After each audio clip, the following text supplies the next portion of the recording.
So while we've reviewed a ton of saunas and biohacking and health and wellness equipment on the channel here, saunas are a wonderful tool. It's our number one thing that has changed life after life after life that we've seen anecdotal proof, evidence here and there from 30,000 group members, everything under the sun. But there's a few ways that you can make it a multi-sensory relaxational experience for yourself with just a couple of modifications, and they're not that expensive to do.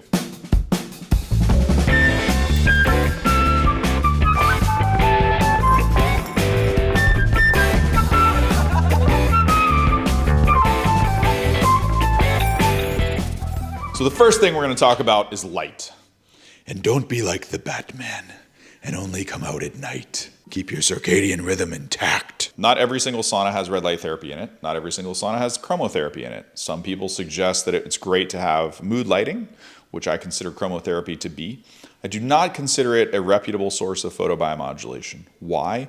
It doesn't have an output strength at the distance or the mounting location to really deliver those frequencies to the body to achieve those outcomes that are substantiated in the low-level laser therapy PubMed studies. So if you want to do that, here's what I would suggest.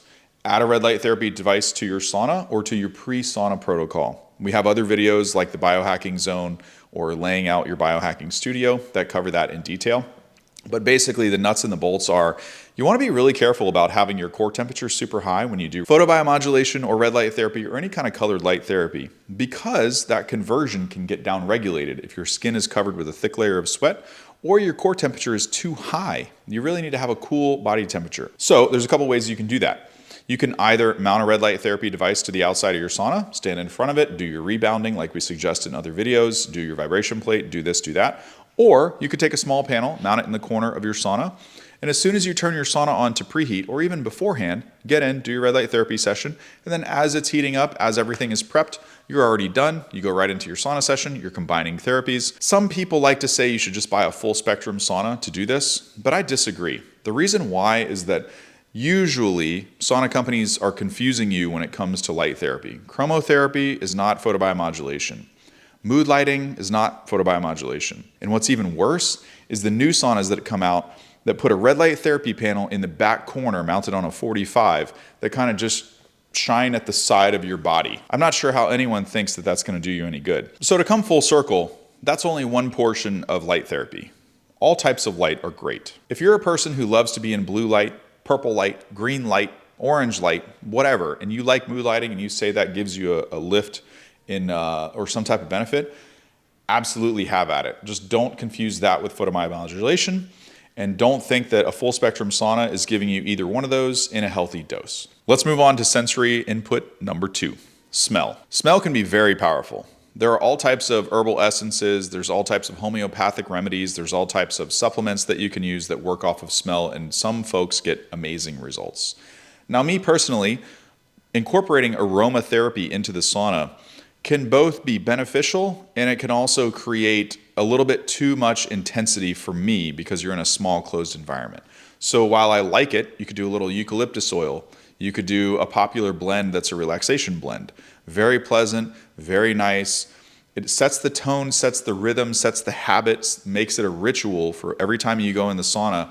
It's completing this relaxation technique. I love that idea. There's two things that you want to watch out for though. I don't use aromatherapy in the sauna all the time just because my nose gets a little sensitive and it can be too strong. That could be my application. Maybe I should dilute the drops and use a carrier oil. You also have to remember that if you use a shot glass and you use a mount that has the shot glass in front of the heater, that's going to dry out at an accelerated rate, right? So this can do two things. It can also make it really, really strong, really, really quick when you put it in the heat. And you also have the door shut, you're not venting and stuff like that. And number 2, it'll eat up the liquid super, super quick. I'm using the wrong terminology when I say to thicken it up, but basically to increase the volume so that the heat doesn't cause it to evaporate so quickly. When you speed that up too fast, I think it's a little bit of an over sensation, but that's for me personally.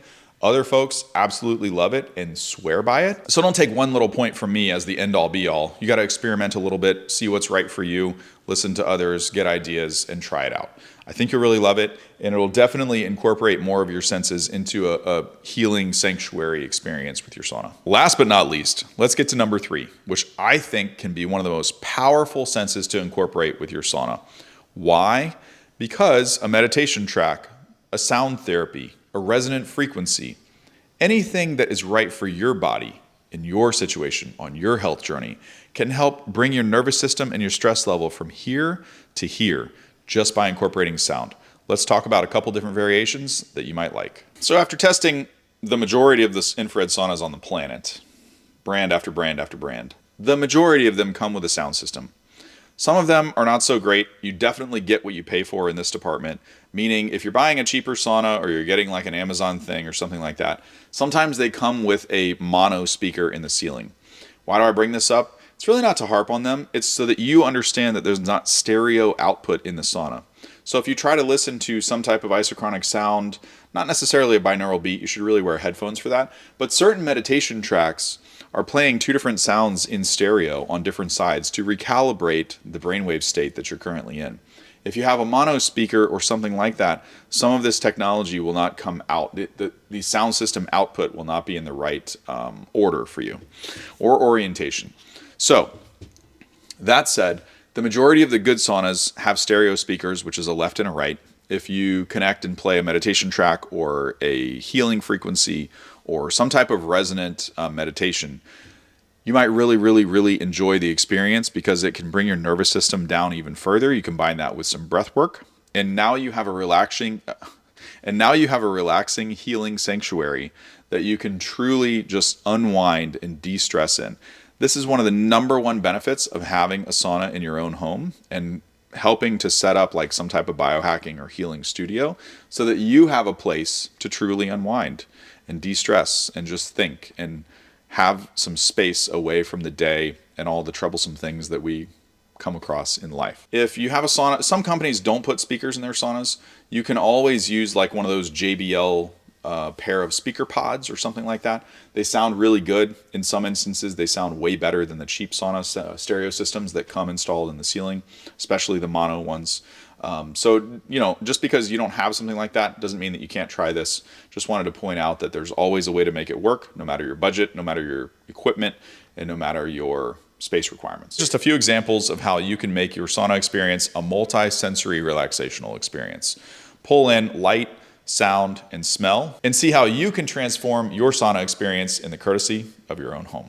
Let me know in the comments what you think. If you have an idea we haven't thought of, this is an upcoming series, so we're going to talk about a lot more than just these 3.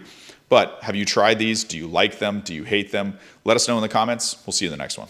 Listen, Ron, video guy, the intro is done. I'm not redoing it anymore. You YouTubers, at him in the comments. You tell him this sucks. Oh no, I will put that at the end. Oh no. This one lady was like, Matt, you seem to have anger issues. You should probably seek therapy.